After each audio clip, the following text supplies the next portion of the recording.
What is up? Happy Tuesday evening to everybody out there. Thanks for tuning in to another edition of the Overtime Sports Show. This is episode 49. We're one shy of the big 5-0. Can't believe we've been doing it this long.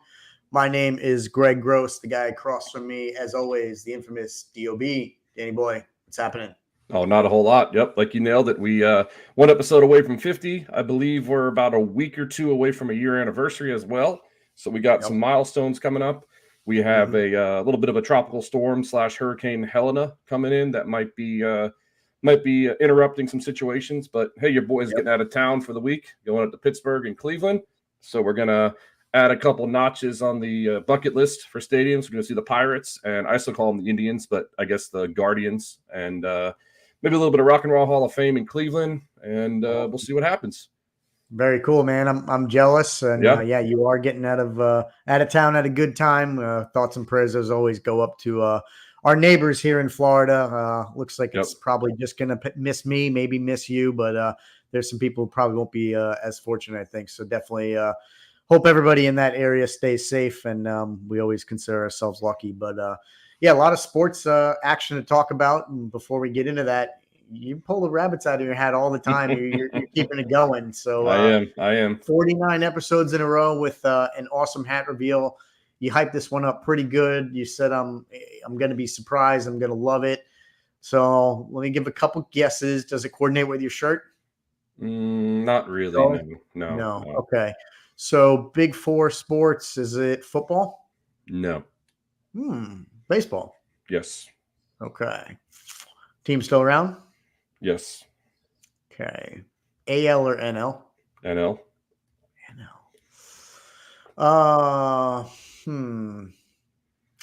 Do we have any kind of affiliation with them? You or I? Love them, hate them? Love them. Indifferent? Love them. Is it my Metropolitans? Well, we'll just let me just play a video real quick. Please hold. And then when you see the video, we'll see if you get it. Okay. Okay, so we're going to put this on the screen. We're going to hit play. You ready? Yeah, I think I already know what this is. 5-4 Red Sox. Ray Knight at first. Kevin Mitchell at third. And it's going to go to the backstop. Here comes Mitchell to score the tying run. And Ray Knight is at second base. 3-2. There it is. Wilson. Love it. Little roller up along first. Behind the bag. It gets through Buckner. Here comes Knight, and the Mets win it. All right. So goosebumps. I got goosebumps. All right. With that being said, it's a Mets hat. Do you want to take another guess of what it could be? Does it have anything to do with the 86 World Series? Please hold. Love it. Oh, yeah. Beautiful. Absolutely beautiful. Man. Got the old school Gatorade logo, the pennant trophy up top. I love it. Love it. So, with my research before getting on, this may or may not be, I'm pretty about 85% sure this is the official World Series hat that they wore in 1986. Okay. Awesome. As you can see, it's not made for the big dogs, but hey, I'm wearing it. It works. That's awesome. So yeah, I knew it. Your father was an usher at Shea, right? And yeah, so I think that he actually got this when he was working there. So I think it's all legit. Like I said, it looks a little funky, but you can see it, and you can see how old it is. I mean, it's older than me and you. You were born, well, I was born in 87. You were born in 86. So I don't know if it's a little older than you by a couple months. Well, yeah, March, right? Yeah. So So this hat is a year older than me and about 6 months older than you, or 7 months older than you. I would be 6 months older than it. Yeah. So but I think it's the official with that old school Gatorade and the World Series. I figured you'd love it. I do love it. And just you playing that video gave me goosebumps, and seeing that hat is awesome. I mean, that's a piece of history, man. That's really cool. Yep. I didn't think it was going to be Mets related, but given what the Mets have done this year, are doing this year so far, it's even cooler. It's for me, I haven't been this excited about baseball in a little while. Definitely, probably since 2015, last time Mets made the World Series. But that's really cool. That the hat and the video you played. I was just obviously an infant then, but I know stories from my family. I believe my father, big Mets fan. When that game took place, I believe he and my mother had just gotten married recently, and they were on their honeymoon in Hawaii, and they were watching the game at like a local bar just because of how monumental it was. I mean, they were just, I don't know what was going on in Hawaii back then. There's no sports teams obviously there. So they just went to a place where they could try to watch it. And so they watched just, a lot of people were probably wondering, why are these people so excited? Why are they so ingrained in the TV? But it was huge. It was Game 6, and the ball gets through the guy's legs, that epic call. And then actually Game 7, I believe my father was at Game 7 when they won it all. I'm pretty sure an uncle of mine who happened to have tickets invited him, and he got to see a World Series live and in person, which is pretty awesome. That's something that would be on my bucket list. I was fortunate to see a Stanley Cup Game 7 in person, but Super Bowl and World Series would be really high on my list. But that hat is awesome, man. I'm jealous, and that's super cool. Yeah, like I said, I think my dad was at that Game 6 game, and he was at the Game 7 game too, I believe. So, awesome. This is I think I'm about 85% sure this is the official one, which is pretty nice. Yeah, I'll try to look it up and see if we can find it as well. But awesome hat. That's very cool. I give you credit for wearing a hat for my favorite team. I don't hate the Yanks, but and I know you don't love the Mets, but it's cool that you'll wear it because we are kind of rivals. So that's awesome. It's a vintage. It's a classic. So I had to bring it out for you. We have baseball winding down. We got the last week of baseball, so I wanted to kind of get a relevant hat. We still got support from our drop hat boys. We're gonna. They might scale back a little bit, which is explainable, but we're still going to have their full support. They have our full support, so we're just absolutely got to keep the streak going. It's pretty absolutely cool. You've done a fantastic job, 49 and counting. So ain't going nowhere. Stuff. Yeah, love it. So I'll give the floor to you because your Mets are haven't clinched yet. So let's hear your hear your thoughts on the Mets, and I want to hear about Lindor if you have any updates because I haven't heard any updates. I know he's not playing I haven't. I'll get that out of the way right now. I haven't heard any updates either. I kind of expected him to come back this week. I understand why they might be taking their time. They've been playing pretty well without him. And maybe if, they're in the driver's seat right now, they control their own destiny. So maybe they're going to give him this extra week to try to get healthy and get him back for the postseason. So, I mean, part of me, I can understand that. But I haven't heard any updates either.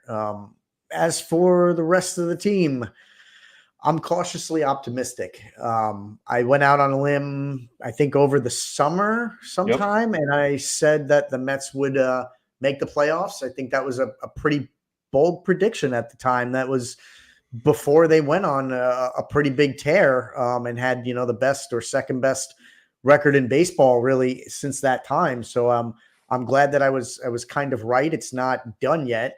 They got two series now that are not going to be easy. They play the Braves now for 3 games, and then they got the Brewers. But in all credit to them, the last couple weeks have not been easy either. I mean, they had the Phillies twice. I believe did they have the Padres? There was somebody in between that was also good. So they've hung around and honestly excelled despite their pretty treacherous schedule. So I'm cautiously optimistic as it stands right now. They are in the second wild card, half a game above the Diamondbacks and 2 games above the Braves. So really what happens these next 3 games could very well make or break the season. Part of me I'm not a pessimist at all. I'm a glass half full guy. But just, how things go with the Mets usually, if they go 1-2 against the Braves, that could put them just up against the Braves by 1 game only, which means it would come down to the final series. And like I just said, the Brewers are not easy. They're no slouch at all. I mean, they're winning their division for a reason. And I don't know who the Braves play, if you could look it up, but I'm guessing it's probably the Marlins or the Nationals or somebody easy. Please hold. Let's see what we got here. See. I got it. So hold on 1 second. It's the Royals. So which that's not not hard easy either. But the way that the Royals have been playing lately, this is something I was going to bring up to you. They've lost 7 in a row. They are actually potentially playing their own way out of a wild card spot. They went on a bit of a tear themselves, kind of along the same lines as the Mets. But now, I mean, losing 7 in a row down the stretch, that's pretty bad. The Twins are right on their heels, a game behind them. And even the Mariners are, a game and a half behind them. So I haven't paid as much attention to the AL wild card race. Just been so focused on the Mets, but that AL race is going to come down to the wire and be just as interesting. But going back to the Mets, you asked about it. I'm cautiously optimistic. I'll say what I've said the last couple of weeks is that their roster's pretty balanced right now. I don't know if you're watching any games, but I'm watching as many as I can that are on national TV, and it seems like different guys are coming through in their lineup and hitting balls. Nimmo has been absolutely great. Alvarez has been pretty good. Vientos has been good. Polar Bear has been decent. They've been coming through when they need to in terms of batting. Diaz has been pretty clutch. He's not blowing many saves. He's getting the job done when he's called upon. And, the rotation's been pretty good. I mean, so it's nice to see the team playing very balanced baseball. If they do make it in, that gives me a lot of confidence that they can hang with just about any team. But they really need to buckle down. The job's not over. They need to make sure that they finish the job and get into the playoffs. And then once they do, anything can happen. So, I'm curious your thoughts, but that's my view right now is cautiously optimistic. Yeah, I mean, look at Acuna too. They brought up Acuna. He's been killing it. I think I saw the other day that he had three home runs in a week, if that. Yeah. So pretty cool stuff. And talking about them, you were saying that they play the Brewers. The only icing on the table about the Brewers is that they already wrapped up their division. So they already got the wild card, or they already got their division. They already got the playoffs. So technically, I mean, they're going to want to try to stay sharp, but they're not really playing for anything. So if you guys kind of slouch up and go 1 or 2, or I'm not going to say this out loud, but I got to say, if you get swept somehow, I mean, you're going to still be putting your best foot forward. You're going to really be playing hard. So, I mean, but the good thing about the Mets is you guys are in the driver's seat. I mean, you're up a half a game on Arizona and 2 games on the Braves. So I think you just keep playing good ball. I mean, right now I just saw it's 2-0. I was watching the game before I came on. So the Braves are going to be playing their balls off too. And it's going to be very interesting. So I'm pulling for you guys. I mean, it's a fun team. I really like watching that guy Acuna play. He's been playing a lot of different places. I think tonight he's at shortstop. So not really sure where his 100% position will be, but he's quick. He's hitting the ball, hitting home runs, hitting triples, hitting singles. And I think the team is really, really playing well with him with the pressure, without the pressure, but with the energy. And to go about the AL, I mean, look at who's second in the wild card in the AL. My Detroit Tigers called them out from day one, called them out when our boy Chip came on, and they're playing 8-2 in their last 10 on a 3-game win streak. They're just, I mean, I had a feeling they're going to play good. They got a young team, young pitching staff, and they got energy. And they second in the wild card right now with the Royals losing 7 straight. So I'm pretty pumped about them. Pretty pumped about the Tigers. The same thing. I just saw a blip. I think they have the best record in baseball since like mid-August or something. So, a little more than a month or so, they've been playing better than anybody, which is when you need to. I mean, they've won 3 games in a row. And like you said, I mean, they're half game up over the Royals, who just are just disintegrating. But credit to the Tigers. And we mentioned it, man. It's that good luck karma from Chip coming on the show. He needs to come back. Yeah, I mean, we'll get them back. And like I said, I had a thing about them. I knew they had some young players. They had really good draft picks, and they're finally transpiring into a. I mean, if the season ended, there's only 5 games left after tonight. They'll be in the wild card, and as you said, the playoffs, anything can happen. So let's go Tigers. And talking about my Yankees, we clinched a spot last week. So I believe if we win tonight, we'll get the East. But we got a 6-game lead. So we pretty much got to lose 6 in a row to not win a division. So if we win tonight, we'll get the division. If we win one of these games in the next couple of games, we'll get the division. And as I said, I want the division. So I want that first round bye, and just to get our guys right. But we'll see what happens, because right now I think we're down 2-0. Yeah, we're down, or 2-1. We just scored. We were down 2-0. So yeah, we'll see what happens. But the boys have kind of righted the ship. I know I talked a little about it last week, but Gleyber Torres has been the catalyst ever since we put him in the first leadoff spot. I want to say he's batting close to 300, and the whole team itself. I mean, you go from, if you start off the lineup really well, you got Soto batting second, you got Aaron Judge batting fourth, you got a rotation between Giancarlo or Austin Wells batting fourth, and Jazz Chisholm. We talked about him being a trade deadline piece. He's been a good nucleus for us. He's first time we're playing third base, and he's been playing it like he's been playing forever. I mean, he's got a really good arm, barely making any mistakes, and he's got a lot of energies too. And I think that these 162 game season, if you could find these young guys or these energy guys, that's what keeps you going. That's like the heartbeat of the team. It's my understanding. Like I said, when you bring up your young guys, we bring up young guys, or we get a trade piece. I mean, that's what keeps the team rocking. So I'm pretty excited about the team, and we'll see what happens. But I think we got the East wrapped up. We're up by 6 games again. Not to repeat myself, but we should easily get the East. Yeah, the Orioles have slid a little bit. I mean, you think about the shows we've done the last month or two. The talk was you and the Orioles battling for really not only the division, sometimes the conference, and sometimes at times even the best record in baseball. And if you look at it now, the Mets are actually a game above the Orioles. So the Orioles have slipped quite a bit in the last month or so. Luckily for them, they're pretty firmly in a wild card, it looks like. But they have not been playing their best ball.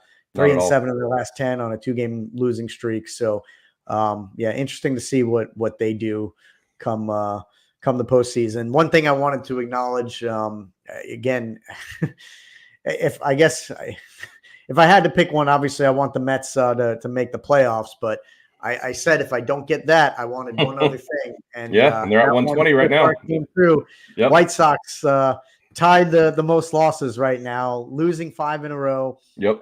36 and 120. So they've tied the Mets from 1962 with the most losses ever. And if they lose one more game, they'll break that illustrious 62-year record, which does bring a little bit of a smile to my face. We no longer have that distinct honor of wearing that badge of shame. So one good thing, at least being a Mets fan, came to fruition this year. That's a bad season they had. We talked about this number a few shows back. Minus 320. I mean, we were talking about they could get to 320, 330. I forget what we said, like 357 or something like that was the worst number all time, which is still in range, honestly. But that's just a really bad season. So I feel for all the White Sox fans out there, but it does bring a little smile to this Mets fan's face. Hey, the only good thing is the only way to go is up, and you don't really have too much to go up. So that's true. I mean, that's true. If you don't set the record next year for losing the most games, you had a successful year. That's true. The only positive thing for a White Sox fan. But so it's going to be interesting. Like I said, we got the last week, and then we got playoffs next week, and again, we know what happens in the playoffs. Anything can happen. So it's should be some exciting baseball. But going off of baseball, we got the last week. I wanted to touch on the awards that I wanted to talk about. And I mean, I'm gonna go ahead and give some predictions who I think is going to win, and you can chime in. I think the AL MVP and the NL MVP, I think those are unanimous. Obviously, Judge hitting 55 home runs and having the season he's had, he should win the MVP unanimously. And then also in the National League, it should be Shohei Ohtani with I talked about it a couple episodes ago, setting a record with 50 home runs and 50 stolen bases, which is quite an accomplishment. I know last year Ronald Acuna had, I want to say 40 home runs and 70 stolen bases, but he played the field every single day. So that's what they're all saying about Shohei is like he's not playing the field all day, but still, I mean, 50 and 50, it's pretty impressive. I mean, I think I think your boy is going to be a close second, but he's having a hell of a year, Francisco. Yeah, I would say Lindor's worthy of it for sure, but I think you're right. I think the unanimous consensus is Ohtani. I mean, we know some of these things are a little bit of a popularity contest. Not saying he doesn't deserve it at all. 50 and 50, never been done before. So, I mean, that's pretty impressive. I thought maybe his hype would have gone down a little bit this year because he's not pitching. I mean, to me, when he was doing a lot of things he was doing, and at the same time pitching was pretty incredible. But just still, I mean, like you said, he's doing things that have never been done before, which he's pretty much done his whole career. So I think he's really, really deserving of it for sure. Yeah, definitely. And, going on to the AL Cy Young, I think I named this when we did our predictions at the beginning of the year, not to pat myself on my back, but Tariq Sobel with the Detroit Tigers. I think he's a lock. He's killing it. He's got 2.48 ERA, 221 strikeouts in only 185 innings, which is pretty impressive. And he's also got 17 wins right now, which is a pretty impressive stat. So that's it's going to be fun. It's going to be good to see him go, and if they make the playoffs, even better to watch. The elite pitcher playing the playoffs. That's always fun. Yep. And going to the NL Cy Young, this one is between either Chris Sale and Zach Wheeler. I think it's going to go to Chris Sale. The reason why is he's having a career resurgence. I mean, you look what he did the last 4 years in Boston. I think he's pitched a total of like 100 innings in 4 years. He had a lot of injuries and got traded over to the Braves, and he's killing it this year. I mean, he's got a 2.38 ERA, 225 strikeouts, 18 wins, and only 3 losses. And he averages 5.8 strikeouts per game, which is per walk, which means that every 6 strikeouts, he only has 1 walk, which is pretty impressive as well. Yeah. So he's looking pretty good. I don't know what your thoughts on that one was. I mean, when Sale came over to the Braves, I wasn't sure what to make of it. I thought I saw some stuff from some people saying that he was old. He's a veteran. Yeah. He was kind of, his best days were behind him. I mean, he's 35 years old. He's actually a Lakeland, Florida boy. So he's he went to where our boy Tyler went. Old Stetson. Oh, okay, yep. But yeah, I mean, no, he's had a heck of a season despite his age. So I think he's definitely worthy as well. Yeah, and Rookie of the Year, it's kind of a toss-up. I'm reading some stuffs here. They say my boy Austin Wells, who's a catcher for the Yankees, he's had a good year. But I think I would give it to the guy I talked about at the beginning of the year, Wyatt Langford. He's a outfielder for the Rangers. He's been a dynamic player. They've had a lot of injuries, and he's been hitting the ball well. He gets a lot of stolen bases, good contact hitter, good defender. I mean, I want my boy Wells to win, but this one's a little weird because he actually played a little bit last year. So I guess technicality, he's still a rookie when he's really not a rookie. So I would give it to Wyatt Langford in the AL. And in the NL, a lot of people are saying about Paul Skeens. I know you've heard of Paul Skeens. He got called up with the Pirates, which he's having a hell of a year. I mean, he's got a 2.07 ERA in 21 starts. He's 10-3, but he only got called up a little bit before the All-Star game. And another one, again, not to toot my own horn, but I picked out Jackson Morrell with the San Diego Padres. He is setting the world on fire. He's breaking all the rookie records for the Padres, hitting home runs, playing a really good outfield. So my NL Rookie of the Year would be Jackson Morrell. Okay. Yep. I like it. You've been pretty good at the predictions, I got to say. I got to give you credit. You called some of these before the season even started, and we're pretty spot on. Yeah. You mentioned Look at my basketball. Oklahoma City and Orlando Magic. Yeah, you were pretty good at those. It is unfortunate that a guy like Skeens, is not making the postseason. So one of the best pitchers we won't get to see, but it is what it is. I'm sure he'll get his chance at it. But I mean, it's going to be an interesting final week. We'll probably be doing a show hopefully next week when these matchups are decided and just getting underway. So I think we'll do some predictions, see how it plays out once the matchups are decided. But been a great season so far. Like we've talked about, it's really been a close race for best record in the league. I mean, there's about 3 teams pretty much, I think, that have a chance at it now. It's you guys, the Dodgers and the Phillies. So we'll see how that plays out. But these the wild card races in both conferences are pretty much probably going to come down to the last day, and you can't ask for too much more than that. Yeah, it's going to be exciting baseball. I know you're getting more interested with it, especially if the Mets make it. So it should be hopefully fun. Yeah, fun for everybody. Hopefully our boys, knock on wood, might be able to do a little Subway Series. That would be great, man. That would be great. That would be ridiculous. It's been 24 years. I hope we fare a little bit better than we did the last time. But we'd be doing live shows for sure if that's the case. Yeah. I think we would have to. In person, that would be great. Yeah. So very cool stuff. But switching lines a little bit, if you want to talk a little college football. I know that you said you watched a lot of games, and then I have some of my thoughts, and then about the schedule this week, if you want to lead it off. Yeah, let me give you one. So I watched most of the Penn State game. Friend of the show, Adam Young, we call him JT. Looks like Justin Thomas a bit. Diehard Penn State fan. So we watched that game together, and 56-0. Penn State was dominant start to finish. But most impressive, they broke their own school record. I want to say 1926. I think it was. Maybe I thought it was 100 years. Maybe it was really just shy of that. But most yards in a game they ended up breaking. I think the record was 707 or 711, and they beat it by like 10 or 20 yards or something like that. But it was just completely lopsided. Kent State wasn't, even in the game at any point, basically. Not that they were expected to, but it was impressive. Just it really showed how dominant Penn State could be. Just putting up those numbers, 700 yards in any game against any opponent, I think is really impressive. I think they had 500 yards in the air and 2 something on the ground, but a near flawless game. And as long as Penn State's been around and their storied history, to see them break a record that was around for close to 100 years was pretty impressive. I don't know. Did you see any of that game or know any of that? Yeah, so I was gonna talk on that. They're one of a handful of teams to actually outgain their opponent by 600 more yards. So I'm looking at it right here. It was 718-66. So they set some records with, like I said, only one of 5 or 6 teams ever to outgame an opponent by 600 yards, which is pretty impressive. I mean, it's Kent State, but still, 700 yards and hold them to 66 under 100. That's still pretty impressive.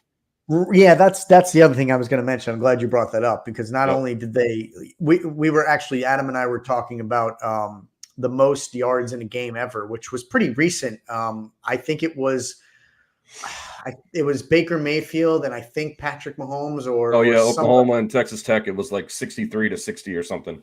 Yeah, and it was, you almost can't make this stuff up. In that game, both teams had identical amount of yards. I think it was crazy. 854 each or something like that.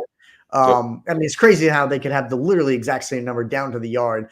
And the fact that they both had that many yards, it just showed you what a great game it was. But that's a game where the teams were very even. On this side, it was completely different. Not only did they put up 700 yards, Penn State, but just, not even triple digits allowed, just 66. It's like they almost didn't even feel the team, Kent State, so pretty impressive. It is. It's really impressive. They're ranked number 9 now. I thought that they were going to go and be number 8. With Miami was, I think, 8 coming into this past weekend. They moved up 1 spot with their win over South Florida, which I thought was also pretty impressive. I'm trying to see who 8 is right now, and I don't see it. They must have not played this past weekend. Here, I'll get the rankings right now. Yeah, tell me if you see it, because 8 is Oregon. Oregon's 8. They didn't play. So no. And it's odd because I think Penn State got passed last week in the rankings by not playing. So I don't know how you don't apply the same logic to Oregon and drop them back. But you're just splitting hairs at this point. I think Penn State's worthy of being the number 9 seed. And I don't want to get too far ahead. I know you got some other matchups to talk about, but the game coming up this weekend, man, it's going to be a doozy. Georgia, Alabama. You got 2 versus 4. Yeah, I was going to talk about that one. Yep. Yeah. So we'll. Another game I watched was Tennessee and Oklahoma. I'm sure you saw that one. That was a 6 versus 15, and I talked about it last week. It was Oklahoma's first ever SEC game, so they were feeling a little bit of pressure. It was in Oklahoma. So I was very impressed that Tennessee went in there, and they beat them by 10 points, but still a road night SEC game is a pretty tough accomplishment, even with Oklahoma being their first ever SEC game. So that was pretty impressive. Tennessee's a team to be reckoned with. They got to play some more SEC teams, probably Georgia. I know definitely Georgia. Sometimes they play Alabama. I haven't really seen their whole schedule, but definitely got to play Georgia. I'm sure they're playing Texas, so it's going to be interesting to see what happens with them. But the other game that was interesting too was Michigan and USC. A lot of people were thinking that Michigan was going to lose just because what happened to them a couple weeks ago against Texas, how they got their break speed off. And being at home, USC was having a really good game or a really good season so far. But Michigan pulled out a close one, 27-24, which was a pretty solid win. Also, that was also USC's first ever Big Ten game. So I don't know if they were, feeling pressure. Quite a hurdle to go in the Big House as your first ever Big Ten game, because the Big House, as I mentioned, largest college football stadium in college football, 110,000 plus. So pretty interesting how the schedule makers made that happen. But big win for Michigan. And then my last one was Utah and Oklahoma State. Utah, their first ever Big 12 game on the road in Oklahoma State. And actually their quarterback was out, Cam Rising. So they won by 3 points, big win on the road. And that was a pretty solid win. So pretty interesting. And again, I have to talk about them, even though I don't want to. Notre Dame, 28-3 over a MAC school. I watched that whole game. I was thinking in my head, I'm like, wow, another MAC team. We started off really bad, really, really bad. We were down 3-0, muffed the first punt. And I'm like, oh, boy, here we go again. Because the team that beat us 2 weeks ago was also a MAC team. So I thought that 2 MAC teams coming in Notre Dame, it's like, what the blankety, blankety, blank. I can't be saying all that stuff on here. But I was a little fired up. But, we'll I guess a win-win. You keep thinking that if we win out, we're going to make the playoffs. But I don't think we deserve it. But looking ahead, you got another 3:30 game this week. You've got Louisville. So we got Louisville 15 versus 16. If you remember correctly, we played Louisville last year, and Louisville beat us when we were a top 10 team on the road. So we're going to be home playing them this year. I think we got some stuff to tell them, and hopefully we can pull it out. Basically. What is it? You got a score to settle, Yeah, we got a score to settle, and I'll be watching that game in a local establishment in Cleveland, Ohio. So you'll be hearing Notre Dame football from Cleveland, Ohio. Just keep your ears out. And, we'll bring Notre Dame, making it happen. We just got to keep winning out. But the game that you were talking about, Georgia, Alabama, I mean, that's going to be a doozy. It's if you remember correctly, you've talked about this. Georgia's won, 43 straight regular season games? Something like that. Yeah, I think 43, 45. I'll try to look it up, but yeah, it's a lot. So the only 2 teams that they lost to in that streak was, who? Alabama. So that's why this game is so huge. The only benefit that I think is it's actually in Alabama, and it's a night game. Right now I'm seeing Alabama is a +2. They're getting 2 points at home, which I think that's just because Georgia is just have that streak. I think it's going to be a close game. I think Alabama's going to pull it out by a field goal. I think that they're just ready to play. I think they got a better quarterback in Jalen Milroe. And I think being home is huge. I mean, look at that. Like I said about Oklahoma, an SEC night game is it's hard to win at home at an SEC game. Yeah, it is. Or hard to lose at home. Sorry, hard to lose at home on an SEC game when you're the home team. So I'm looking it up right now. And you were right, 42 consecutive. Yep. Only 2 losses have been in the SEC championship game to Alabama in those 44 games. Actually, I think one was the playoffs, and then one was SEC championship, I think, if I'm correct. But another big game, too, is Illinois. I mean, Illinois upset my Nebraska boys last week on Friday. Remember, I was big on Nebraska. And that game's in Penn State, at Penn State, 19 versus 9. So we'll see Penn State does against a ranked opponent. They're actually an 18.5 point favorite. So we'll see if they show up like they did last week. I mean, I think they got a good team. They got a top-notch running back, Nick Singleton, and Drew Allure, really good quarterback, really good arm, as you probably saw last week. So it should be pretty interesting matchup.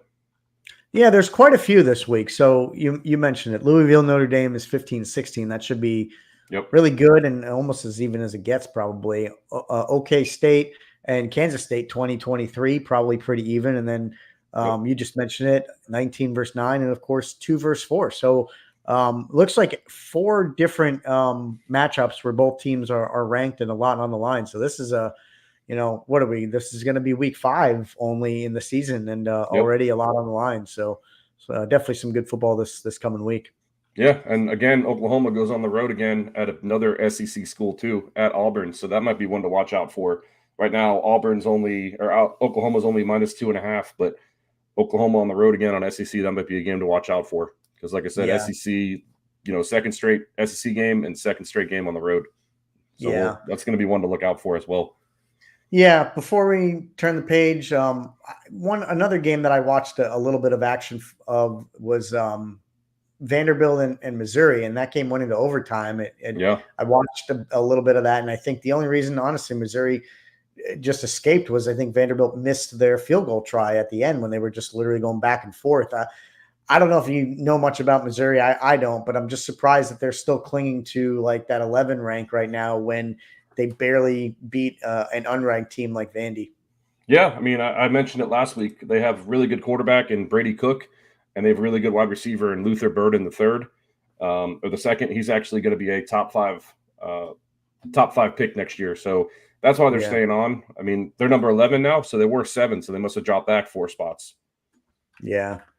And one other thing just kind of came to mind. It's not completely off topic, but this past weekend, I think, was the Red Bandana game. Have you heard about that before? Do you know what that is? Yep. So it's about a guy named what was it? I Wells. forgot his name. Yeah. So he played lacrosse at Boston College, and he actually went into the 9/11, and he saved a lot of people.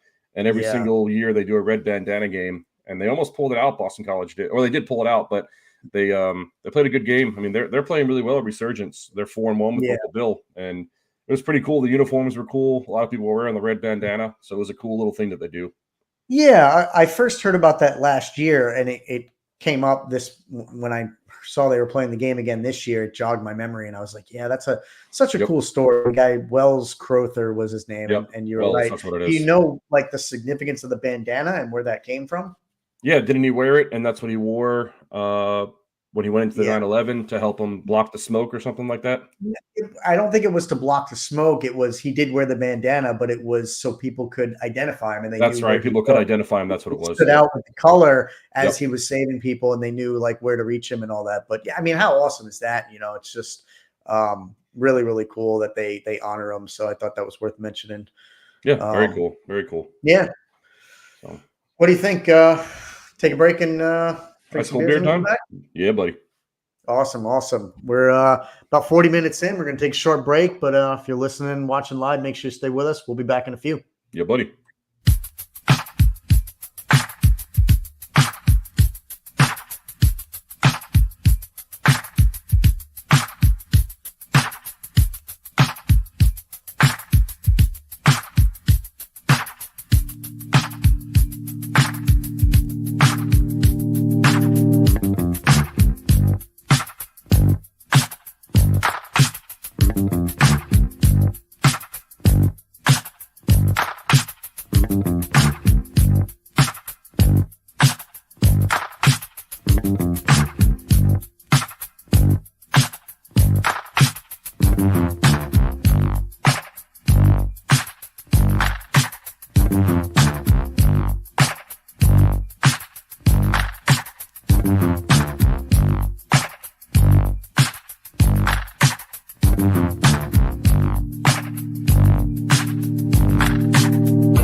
No, there ain't much man that ain't ever let me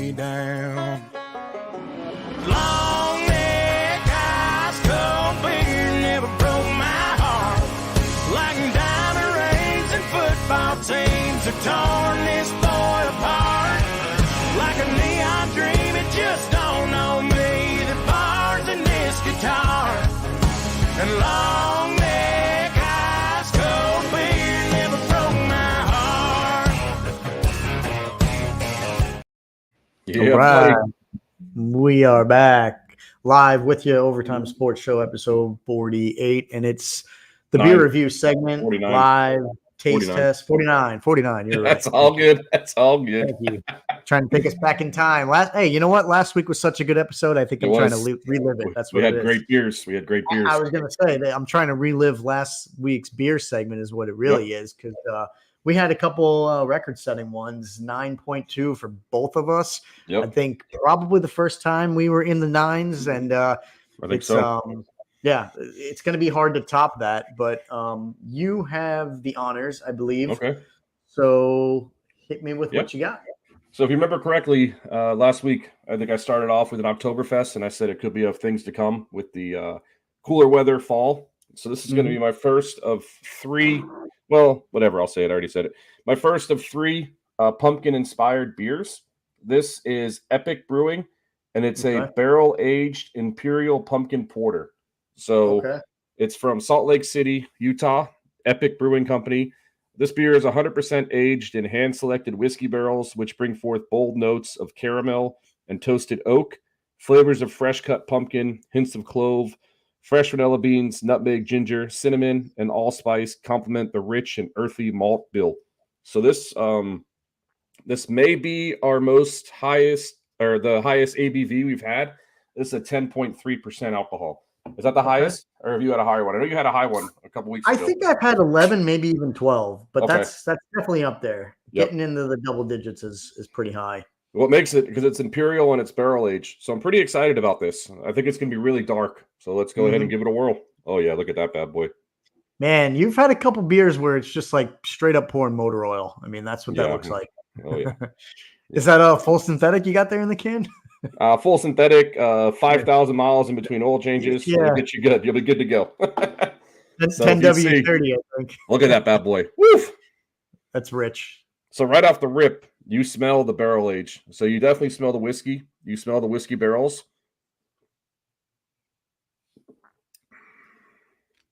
Oof. That'll wake you up in the morning. Yeah.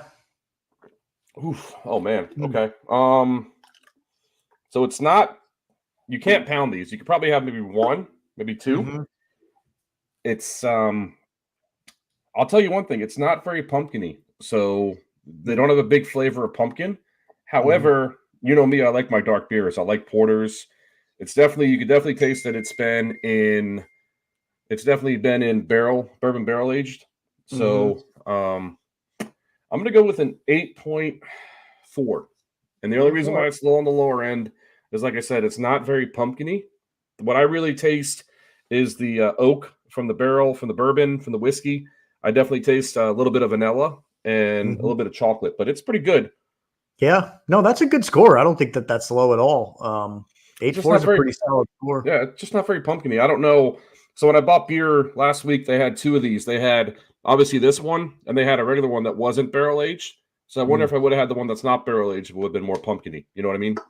Probably, because I mean, pumpkin's a pretty unique and distinct flavor, but it might be that the whiskey barrel just sort of drowns or negates it a bit, you know? Yep. I mean, it's not a bad beer, but it's maybe call it a barrel aged Imperial porter, not a pumpkin, because like I said, no big deal. You know, you try beers, but it's good. Try beers, then that's a pretty good score. That really is. So, I've got one here. You got to like porters and you got to like dark beer. Sorry to interrupt you, but you're up. No, you're absolutely right. I mean, that's the great thing about this segment is, especially for me, you know, diversify a little bit. I've got one here that should be pretty interesting, kind of going a little bit outside my lane of where I like to stick to. I did not go the Oktoberfest route just yet. I'll be getting pretty heavy on that. Probably the next couple shows, you know, maybe even some ciders as we really get into fall and winter soon. But I didn't want to go that route just yet. I actually picked this one off the shelf, you know me and can art. And also the name of this beer actually kind of has double or triple meaning. So it's actually a hazy IPA and it's got some mango flavor. Ooh, so that's okay. really why I picked it. I know you've had a lot of hazy. I love hazies. I love mango beers. So I like how it's coming out. It's like coming out of like a brick wall or something, right? Well, it's yeah, it's some kind of design, but I didn't even notice the name. If you see that it's called Raising Hope, yep. It's kind of actually special to me because I've had a little bit of unfortunate news in the last week or so. We won't go into too much detail, but okay. maybe this beer is special for me and having hope. But actually, it's so much more than that because I didn't look at the back of the can until we just came back from the break. And if you read the back of it, it says this is a truly original collaboration between the National Pediatric Cancer Foundation and participating breweries, with all proceeds to benefit children who are battling cancer. Hell yeah. The NPCF funds collaborative research in hospitals across the nation to fast track less toxic, more targeted treatments that are saving many children's lives. So raise a brew and enjoy, because every beer helps raise money and raise hope for those courageous kids. So, I mean, I'm not going to get on that deserves a clap. That deserves a clap. Right? That's good stuff. That's good stuff. For real. So shout out to Florida Avenue Brewing Company, who makes Tampa, this right? beer. I believe it's Tampa. Wesley Chapel. Wesley Chapel. That's what I was going to say. Exactly. We've had a couple of their beers on the show. We have. But yeah, I mean, hats off to them. And if you look at, you said it's kind of coming out a little bit. Those are actually words around the can. Oh, okay. It's got stuff like, shining light for children, just all the good things that they're doing on here. So this beer, man, it's got such a good cause behind it. And I hope it tastes as good as the work that they're doing. But I thought that was pretty special. Yeah, for sure. And definitely. Oh boy. This might be one of the worst pours ever. Hold on. We have some issues. I didn't do anything on this one. This is just straight foam out of the can. This is You should make your screen black there, buddy boy. This is not good. You're the old school, please stand by. You know what I'm talking about? I got these today. So this is just straight foam, and I don't know why. Oh boy. The friend of the show, Chris Dolan's going to get you. I'm just giving him a heads up. Responsibility for this. I don't know what just happened. This was just almost all foam, really. All good. No Man. Big deal. Let it sit for a while. Can you smell it though? Does it smell like mango? Oh, I can smell it. I can smell it. It's mango, and it is an IPA. I'll just tell you that. I love the IPAs. I'm going to be optimistic with this one and try and hope that I can get it down. Some IPAs for me are a little rough. Letting this one sit for a second. Yeah, it just came out super, super foamy. Yeah. All right, I can sip this one in just a second. I mean, look at that head. It's just half foam. It immediately was just all foam. So I don't know. Hopefully it's not a bad beer, bad can, but let me give it a whirl, even with this still a lot of head on top. Yeah, no big deal.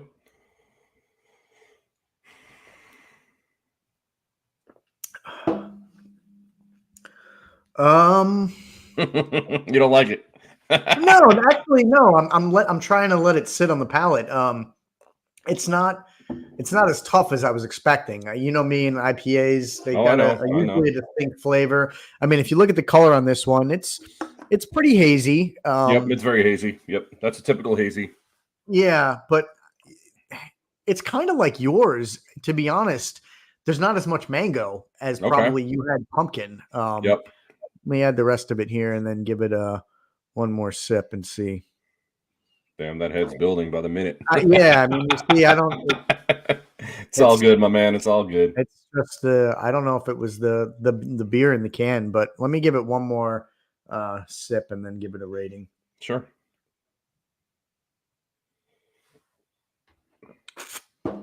It's pretty good. I guess it's lighter than I was expecting, and like I said, I don't really taste much of the mango, but it is not as typically as bitter as I find most IPAs and the hops. So, not to interrupt you, but that's why I think you enjoy hazies, because hazies are more citrusy. They're not very bitter, and that's why I've become a really big fan of hazies. So keep going with your story. Sorry to interrupt you. No, that you're spot on. That's pretty much it. I would say this one's a flat 8.0. I wish I could give it a better score because of what that's the fair. That's year fair. has attached to it. That's fair. But honestly, I don't know if it's. I can't blame the beer or the brewery with how much foam it was. It might have just been a can or something. But 8.0, I'd say not the best, but not the worst. So well, cheers, brother. Cheers. Yeah, man. Cheers to that brewery too. That's a cool cause they're doing. So if we can, somehow we can reach out to them, that's a pretty cool thing. That's cool what they're doing. Yeah, Florida Brewing Company out of Wesley Chapel. So yeah, good for them. Good stuff. Save some NFL for the end of the show. We'll cram it all in. Yeah, we will. I got some thoughts. I kind of want to start with last night's game. Well, there was two, but one of them. You know my thoughts on the other. Yeah.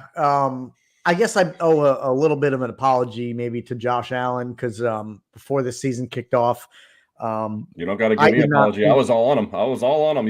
You heard me. You were, and I didn't think. I thought their window was closing. All the departures from Diggs and Gabe Davis. I thought that they were going to be a different team and that their window was closing. But honestly, I would venture as much to say that they are top 2, top 3 in the league right now. Yep. I think so far. Well, let me pause and just for a moment tell you what we figured out about the NFL season so far. What? Nothing. That's what we know about the NFL season so far. Pretty much nothing because it's been so crazy. There's been so many upsets.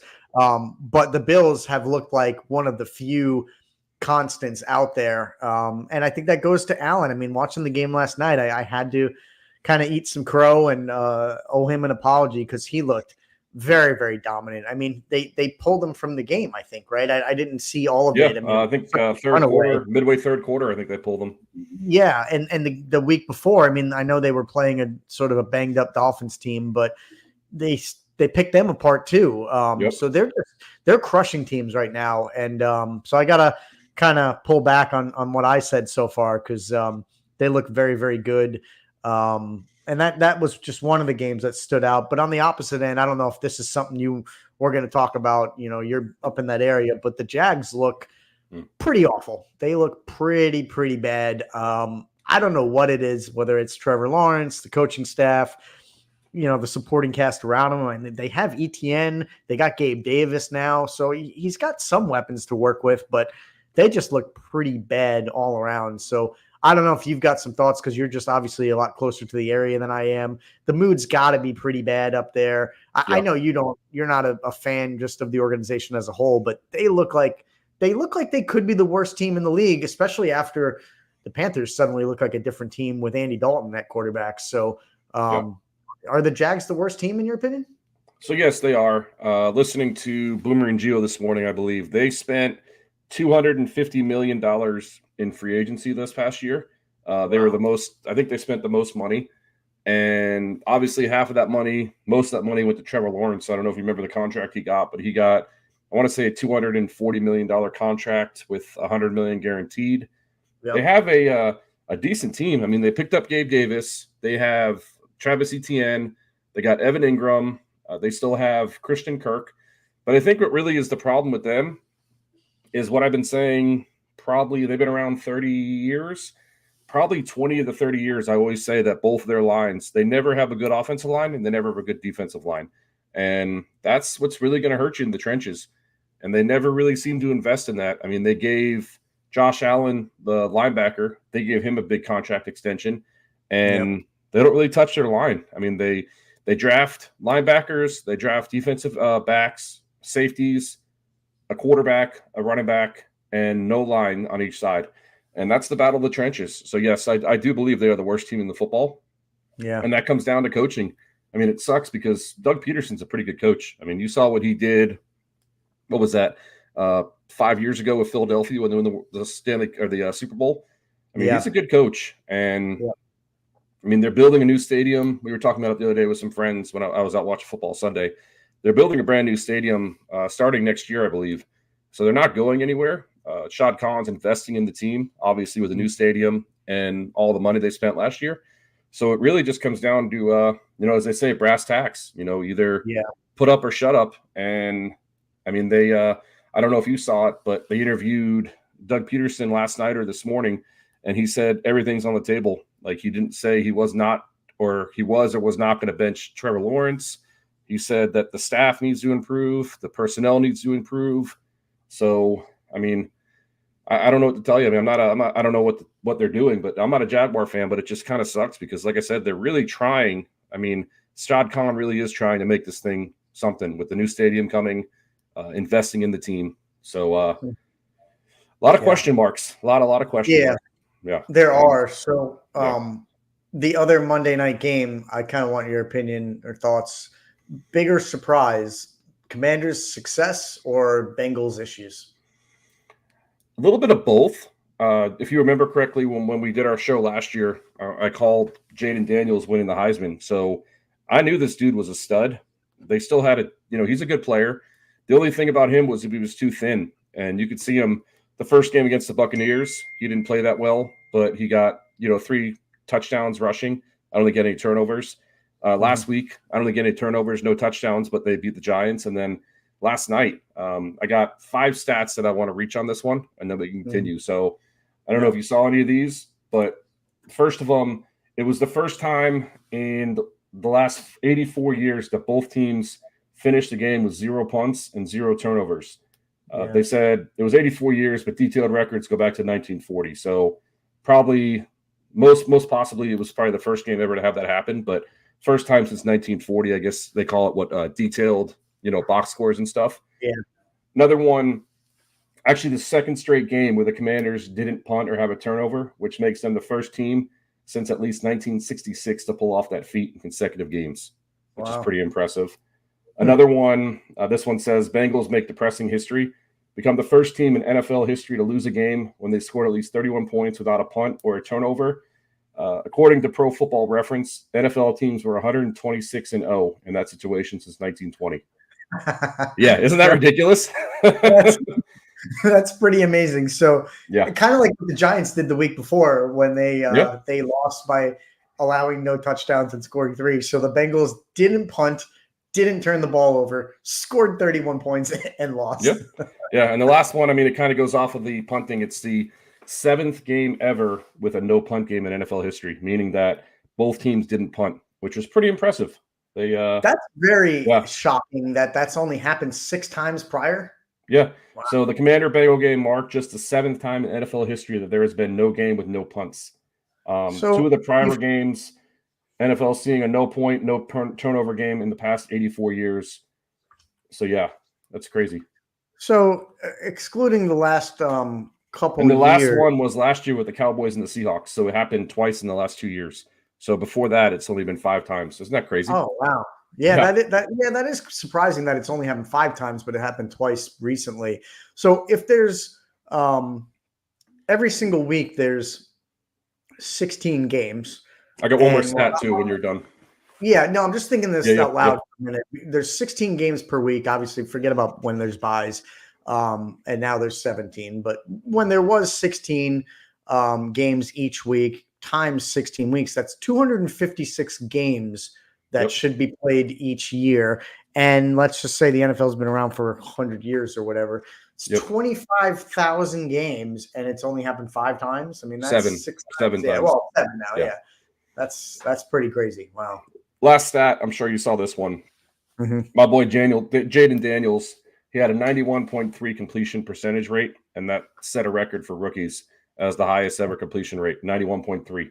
Wow. He went 21 of 23 with 2 touchdowns. And so pretty impressive stuff. I mean, that was a crazy game last night. I just wanted to throw those stats out there. I thought they were pretty interesting to share. It is. I mean, Jaden Daniels is pretty impressive. There's a lot of buzz about him right now. I think your boy called him out last year. Told you. Yeah. He was taken 2nd overall, and I think they were comparing him to RG3, who I think was also taken 2nd overall. Yep. That didn't really work out the way that they wanted, but same kind of build too, if you really think about it. Same kind of build. Yeah, they were comparing actually his rushing yards, I think. RG3, and I want to say it was Charlie Batch or somebody that had the most amount of rushing yards through first 3 games or something like that. But yeah, pretty impressive. Commanders are off to a pretty good start so far, and I don't think a lot of people expected it. So actually, are they? I think they're tied for the division so far, 2-1 with the Eagles, and the Cowboys look like they're struggling. I know they kept it close with the Ravens this past week, but it was kind of a late surge comeback. They were sort of getting their doors blown off by the Ravens, who were also struggling. But Cowboys look like they have some pretty big problems on defense. I have no doubt that they'll probably right the ship in 2 days when they play the Giants, and they'll probably win 35-0 or something like that. But they do look like they have some pretty big problems. That division is kind of up for grabs right now. Even the Eagles look pretty human. I watched the game on Sunday with again Adam Young, and obviously big Eagles fan on top of Penn State fan, and he was very frustrated. The play calling in that game looked extremely suspect and questionable. I don't know what their coach Sirianni is thinking. Passed up numerous opportunities to just take easy points, especially when you're on the road. I believe they were in New Orleans.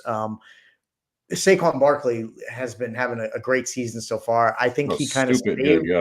He's kind of saved his job, I think, a little bit, because the play calling was just. I know they're without A.J. Brown right now, but just the play calling looks very, very odd. 2 games in a row now. I mean, they had that collapse the week prior against Atlanta, and now it was almost the same thing again against the Saints. But the NFC East looks like it's a little up for grabs so far early in the season. Yeah, definitely. That was a funky game. I mean, we talk about betting stuff, and the over under was 49 points in that game, and you thought it'd be easy, and it was 3-0 at halftime, which was funky. 3-0 into the fourth quarter too, and they scored 15-9 in the fourth quarter. But that was a wild game. Another wild game, and this team, we talked about it. The Steelers are 3-0, and the crazy thing about them is Justin Fields is playing very conservative, but it's working. I don't know if you saw the stat, but what he's doing is he's throwing everything out. He's not going in the center of the field, so he's throwing a bunch of 5-yard outs, 5-yard turnaround curls, and he's playing very conservative. And speaking with Sean, who's a friend of yours in our fantasy league, apparently Arthur Smith, who used to be the coach of the Falcons, I guess he told Justin Fields, that's how you're going to play. If you want to succeed, you're not going deep. You're going to do 5-yard plays, and you're going out towards the sidelines. And if you need to run the ball, but we're going to play conservative, and our defense is going to lead us, and that's what's going on. And that's why they're 3-0. So they look pretty good. That defense looks pretty legit. Yeah, they do. I mean, anytime you got T.J. Watt, you think you're going to be pretty good. They've surprised me, but I think you're right. I think you have to tip your cap to the coaching staff. We talk a lot about Tomlin, at least I do on this show, and he deserves credit for it. Never having the losing season, and you got to think, like you just said, to turn around a guy like Justin Fields, who people were writing off. There's a reason why Chicago got rid of him. To make him play the way he's playing, that's attributable to the coaching staff, in my opinion. Like you just said, like, hey, you're going to do this, or else we get rid of you. Like, throw the ball to the sideline, limit the dangerous throws. I mean, because you throw the middle of the field, it's just much more high percentage that it's going to get tipped or intercepted or whatever it is. So, major kudos to the coaching staff for recognizing what he is, who he is as a player, and 3-0 is 3-0. I mean, I don't know how they're doing it other than good coaching, I guess. So you got to tip your cap where it's due. Yeah, good coaching, good defense, and I mean, just like I said, avoiding mistakes. The other one that surprised me too are the Vikings. I mean, they handled the Texans easily, and Sam Darnold looks like Sam Darnold at USC 6-7 years ago when he was in college. Yeah, I mean, they're playing. He had 4 touchdowns again. I think he's just playing, smart, and he's out of New York, out of the bright lights, and I think maybe that's just what really got in his head when he was in New York. I mean, he was, correct me if I'm wrong, I think he was a 4th overall pick, maybe 5th overall pick by the Jets, and walked in there to be the next big thing, Joe Namath and all that, And I think he kind of just wasn't ready for it, unfortunately. But he's still pretty young, and I think he's just really playing really well. And it begs to differ if J.J. McCarthy, the idiot from Michigan, if he didn't get hurt, if he would have been starting or not, because he's looking good. I mean, 34-7 against Texans. They were the talk of the NFL the first 2 weeks. Yeah, they really were. That was a pretty shocking game. I put a little action on that game this weekend. I really thought the Texans were going to disprove what the Vikings have done and prove what they've done, but it went the opposite way. The Texans looked like they struggled. CJ Stroud did not have a great game, just did not put up many yards. The Vikings did. I mean, they held them to 7 and put up 34 of their own. So yeah, it's a bit of a statement. I mean, that's another division where not quite going probably the way that people thought. I mean, I thought the Vikings were going to be the worst team in that division. And the Lions would probably be up there.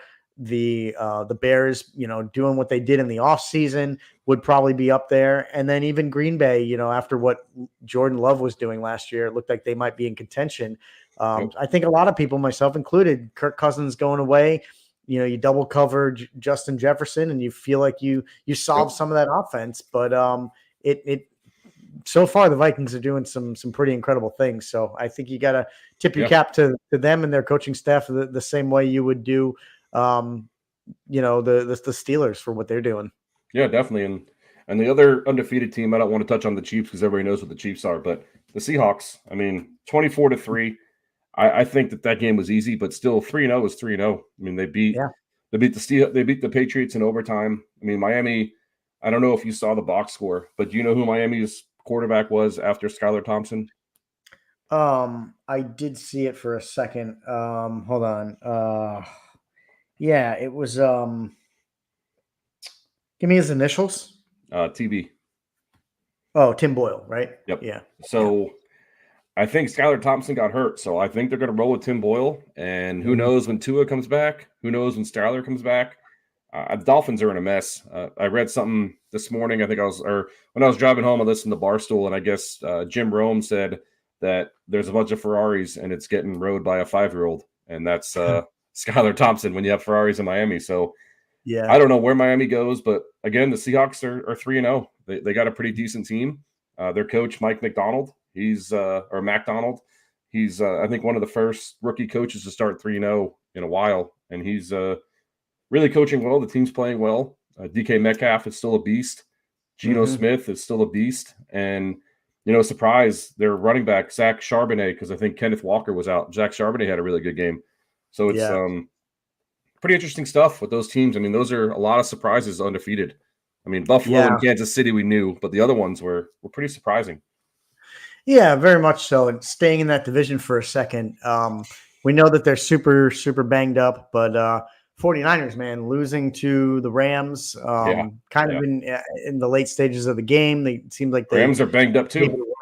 Right, exactly. Rams are really banged up too. So both of those teams sitting at 1-2, and then you got the Seahawks at 3-0. So things don't change. I mean, exactly. And the Cardinals, right? Cardinals are 1-2. Yeah, you got 3 teams that are 1-2. Yeah, interesting. So very interesting stuff. I mean, we and then the other one, you touched on it a little bit when we talked about the Jaguars being the Ross team in football. How about the Panthers? How about the Red Rifle, Andy Dalton? 26 of 37, 319 yards and 3 touchdowns. A bunch of stats. It was the first time that the Panthers had a lead in the fourth quarter in like 20 games. First time they've had a 300-yard passer in about 20 games. His 3 TDs are more touchdowns that Bryce Young threw in 12 games last year. So just a bunch of crazy stats coming out of Carolina. Yeah. So I'll include Carolina in this for a minute and a couple other teams. And going back to what I said earlier, how much we know about the NFL so far through 3 weeks is basically nothing, because you have last week 2, you have Vegas, who upsets the Ravens, right? And I think at the dying seconds. Yep. Vegas beats the Ravens. Then you have the Panthers beat the Raiders. And then you have the Ravens beat Dallas. So it's like roundabout, make that make sense. And it just Broncos doesn't. too. Broncos going to Tampa Bay and killed Tampa Bay 26-7. Exactly. Yeah. I'm staring at that game right now. I was just going to bring that up. So you got the Broncos who beat the Bucs. All these games that just don't make a lick of sense so far. You and I participate in the same suicide pool, and not that it's an enormous group of people, but there's 3 people left. Yeah, I saw your email this morning. Yep. After 3 weeks of the season. Can't remember a season when there's been that few people left that early, but it's been a wild season. I want to, before we get to some predictions, talk about the Giants just for 2 minutes. I watched pretty much all of the game. I almost left. They're really lucky that maybe I'm lucky that I was at 5 minutes of the game. The first 5 minutes of the game, the first 5 seconds of the game. I was out with Adam. We were watching multiple games. Had I been at my house, I might have just turned it off immediately because they fumbled the opening snap, and it's just like, you can't make this up. What a horror show. It just so disgusted. Like, the team finds ways to lose and shoot themselves in the foot. But thankfully, it's a 60-minute game. They were able to, erase what happened. They didn't look amazing, but they looked pretty good. I will say the defense looked good. They were just attacking Watson from every angle. Dexter Lawrence is having an amazing year so far. I know it's only 3 games, but he's a force on the inside of that line, and him getting pressure up the middle really allows a guy like Burns, who they brought in the offseason, and Kayvon Thibodeau to do their work on the outside. If the Giants play their cards right, when they had Steve Spagnuolo, he was a guy who loved blitzing and bringing pressure.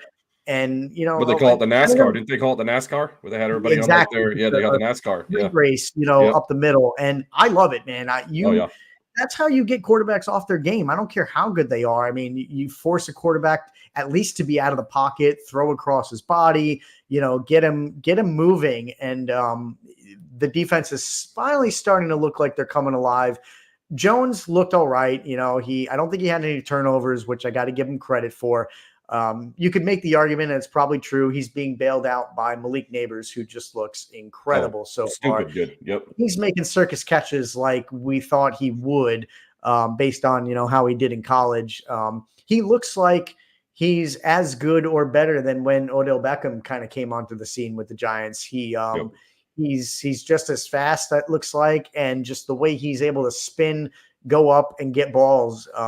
It's quarterback's best friend. A lot of times they say tight end is, but in this case, it's Neighbors, because he can do just about anything and make bad throws look good. So it'll be interesting to see, like I said, 2 days, what the Giants do. They are notoriously bad in prime time over the last, honestly, probably a decade. It's that bad. They just always seem to play awful. I think Daniel Jones, he finally got a win, but at one point he was 0-6 in prime time.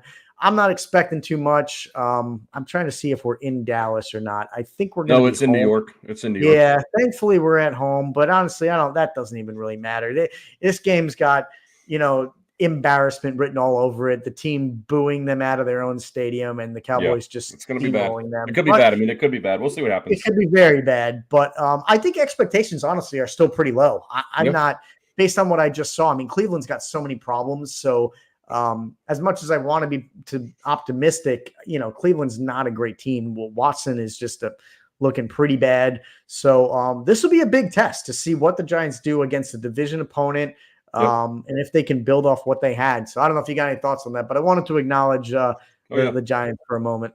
I got a couple stats I wanted to bring up about the Giants. So I want to bring back that NASCAR set with Speak Spagnuolo. I can name 3 out of the 4 on the line, and maybe you can give me my 4th. So it was OC, JPP, my boy Justin Tuck, and then who was the 4th? It wasn't Strahan because he retired, right? Yeah, Strahan left right after the 07 Super Bowl. Yeah, so who was the 4th? Because it was those 3. I just made me think, because they all laying down in the NASCAR set where they all had like their hands on the ground. My Notre Dame boy, USF boy, and OC Urioma. I don't know. I didn't mean to put you on the spot. I was just thinking about it. It would come to me eventually. Those were the big 3, but there was another guy inside. I want to say he was like number 95. His name's just escaping me. I got you. I can't remember if his name was Hand, if he was on the offensive or defensive side of the ball. Let me look it up because he passed away. Do you remember that? Yeah, was his name Charles Hand? No. Hold on. Jason Pierre-Paul, Norman Lamont Hand. Here, he was an offensive tackle. So wrong side. Wait, no. Defensive tackle. Yeah. So maybe that was him, huh? Hand. Oh, but he was. Yeah, I'm thinking this was too far. This was way earlier. Way earlier. I gotcha. No big deal. Yeah. I just was thinking about that. They used to call it the NASCAR thing, and it was pretty cool how they all set up and killed it. But another thing too, Billy Burns when he hit that sack, he got the fumble. What was that celebration they did? Was it like a bomb in the middle where they all like fell off of it? Did you see that?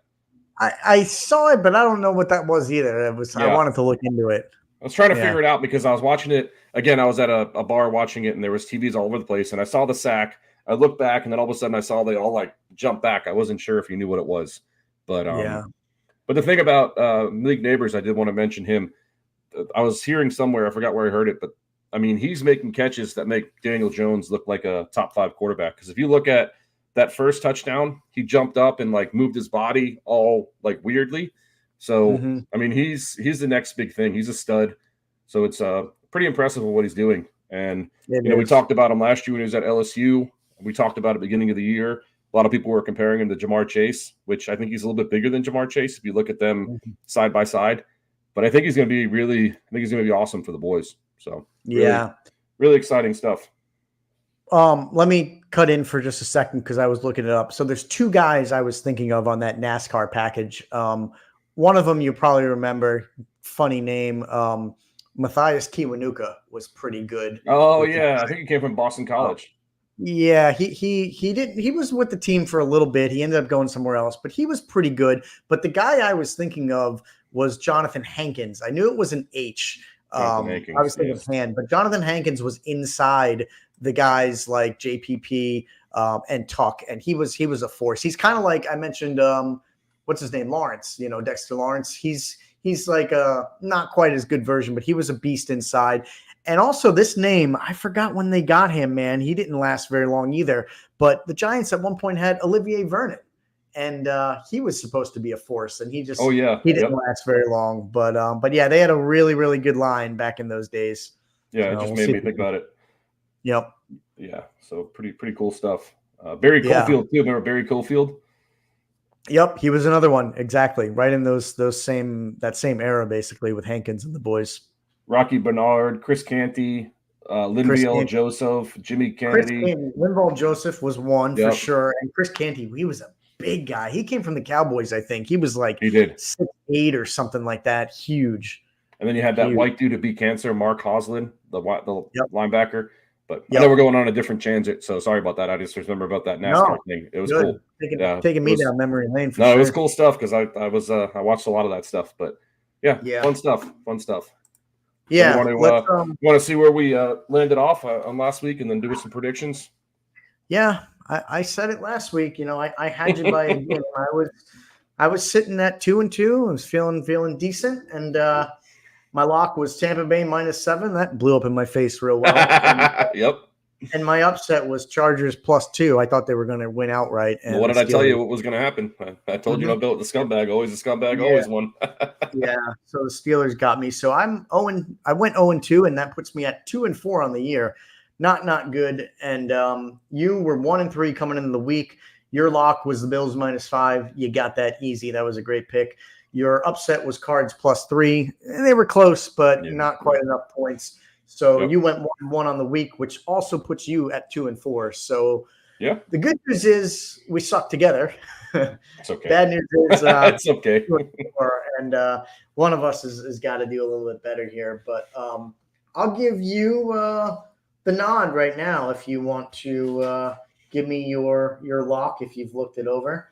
Okay, I'm looking at it right now. Darn it, they're tough this week, my man. They are. I've got a couple that stand out. I mean, if you're ready to go, I'm still kind of looking. I just went over to the next screen. If we can go out of order. Yeah. Do what you got to do. I'd like to give you my upset first. Okay. This seems very, very disrespectful. Maybe they know something we don't. Maybe their quarterback's coming back. I don't even think it matters if he does. The Vikings are +2.5 is what I got. Yeah. Yeah. That's why. Wow. Wow. Wow. So give me the Vikings as the quote unquote upset all day long. Yeah. That's wild. Yeah, so I don't really understand wild. it, but I'll take it. I wanted to jump on that before you got to it. I Fine. figured you would like that. That's fine. Yeah. Trying to get an upset. I have a couple of locks that I like. I'm gonna keep riding the train for a lock. I got the Steelers -1.5. I know it's not really ballsy because it's so close, but Hey, I'm gonna keep riding them. Yeah, let me see where they are. They're playing the Colts at 1:00. Colts, Steelers. I got -1.5. I got -2. I'll give you the 2. Okay. So that's your wait, no. You want that as your upset or lock? No, my lock, -2 for the Steelers. Oh, your lock. Okay. So you got Pittsburgh -2. Got it. Okay. And then shoot. You have your lock? Because I'm still looking for an upset. Yeah, I've got my lock. I thought you were going to take this when you said riding the train last week. You took the Bills. This week I'm going to take Houston over the Jags. You took the Bills over the Jags. I'm going to take Houston over the Jags. I got them at -7. Is that what you see? Yes. Okay. I think Houston has a bounce back game. It's a divisional game, so it probably might be a little close, but as we talked about it, Jags are terrible. I think Houston will bounce back from a bad Minnesota loss, and Houston's at home, so I expect them to steamroll the Jags. Okay. This is not much of an upset, but it's giving me +1. I'm going to go Titans over Tim Boyle and the Dolphins. Wow. Okay. Let me see if that's what I got too. It's a Monday nighter. They're doing a double Monday nighter again. Yeah. I got it as a pick 'em, but I'll give you the 1. So +1 Titans. +1 over. Let's see. Yeah. Tim Boyle's boys. Yeah, I'll be honest. I don't love that at all. I don't like it either, but I'm trying to think of something else. I don't really have anything else to. I think. Well, you don't. I'll tell you what. You said that other Monday night game, the Seahawks 3-0. They're getting 3.5 for the Detroit. Detroit's good at home. Yeah. Detroit's really good at home. I was looking at doing the Chargers, but I'm not touching Jimmy at all. I have a lot of foul language for that dude. I don't like him at all. Yeah, I don't blame you. What about, honestly, I'm not trying to change your pick. I'm just thinking out loud here. Like, couple good games. The Bills getting 2.5 after what they just did to the Jags and the Dolphins. I know they're on the road, but I don't know. That'll be interesting. So Ravens might have steered the ship correctly with Cowboys, and they're at home. I think Eagles Buccaneers should be a good game. Bucks are getting 2.5. Probably seems like an appropriate line, but they are home. I think that Vikings Packers game is going to be a really good one. Those teams got to show what they're made of, both of them. Almost want to take the Rams too. I have no faith in the Bears, but I was just going to say that's the Bears don't look great, man. I know it's early; their quarterback's young, but you look at what Jaden Daniels is doing compared to what Caleb Williams is doing, and it's just night and day. I think I talk to Bears fans. I have a couple of them. Our buddy Eric Heatherly, Don Shoup is in our league. A couple other guys. They're hating life the fact that they got rid of Fields. Because he's doing so well over there in Pittsburgh. So, shit, your boys aren't getting any respect either. 6 points I see for the Giants and Cowboys. That's no respect. You're right. It's because they're home. It's pretty disrespectful, but I'm not surprised at all. Yeah, like I said, we beat up on a barely there Cleveland team. Watson just looks so awful. The only thing good about, I think, Cleveland is their defense. They're just the rest of their team looks like pretty terrible. Yep. But well, that's it. And we got some monumental shows coming up. What do we got? 50, and is it a year anniversary too? I know it was coming up close. It's very close. It might be our 50th is on the 1 year anniversary. That's crazy. I think it was the 28th, if I'm not mistaken, was our first show last year. I'll have to look it up. Next show will be the first, actually. And I think we had a leap year this year. So that makes sense. It would put it probably 2 or so days ahead. You can't make that shit up though. 50 and a year anniversary. That's pretty impressive. Pretty cool. Well, and that would track because we haven't missed many shows, maybe just 2 along the way. So 2 or 3, yeah. Wow. Yeah, 2 or 3 exactly. So there are 53 weeks in a year, so there you go. If we missed 3, yeah. 52 weeks in a year. Well, give or take. Yeah. But no, man, solid show, solid stuff. Yeah. I'll have some experiences next week from my baseball stadiums off the list, so I'll talk about that. And the hat streak will be coming for some foreshadowing, if you know what I mean. I love it. I look forward to it. You've been keeping it up this long and keep it going. So it'll be good. We appreciate everybody watching, listening, all the support.